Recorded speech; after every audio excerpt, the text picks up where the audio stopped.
આપણી પાસે sandal boot ચપ્પલ બધું જ છે ને દીકરા, ખાલી એકવાર ચેક કરજે, 7 મહિનાના ઘસાઈ ગયેલા ચપલા પહેરે એ મમ્મી છે, અને ઘસાઈ ગયેલો શર્ટ જેને કોલર થી પહેરો છે ને એ બાપ છે.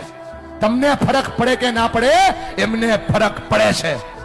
જ્યારે તમે ખોટું બોલો છો, જ્યારે તમે તમારી જાતને છેતરો છો, ત્યારે ભણવાના બાના ઉપર તમે બીજા કામ કરો છો ને બેટા, તમને ફરક પડે કે ના પડે, એમને ફરક પડે છે. કેટલો ફરક પડે છે તમને કઈ નથી શકતા, કેમ કે તમે મોટા થઈ ગયા છો બેટા. પણ તમે જ્યારે કઈ ડિમાન્ડ કરો છો ને, પપ્પા જોઈએ છીએ, તેની પાસે હોય નહીં તો એ દાંત કાઢીને જવાબ દે છે. તમે તો ખાલી માગી લ્યો છો કે ભાઈ પપ્પા જોઈએ છીએ, ત્યારે ખંભા ઉપર હાથ મૂકીને પૂછજો તો ખરા કે પપ્પા હું તો ખાલી માગી લઉં છું, તમે લાવો છો ક્યાંથી? એને બહુ ફરક પડે છે ભાઈ. ફરી કઈ નથી શકતા, તું જુવાન થઈ ગયો ને એટલા માટે. અને જો મારા પર ભરોસો ન હોય, ખાલી આંખોમાં ચેક કરે ને કેટલો ફરક પડે છે. આ બાપની આંખમાં જે આંસુ પડે છે ને એને એટલો ફરક પડે છે. એટલા માટે ભણો કે તમે તમારા માતા પિતાના સપનાને પૂરા કરી શકો.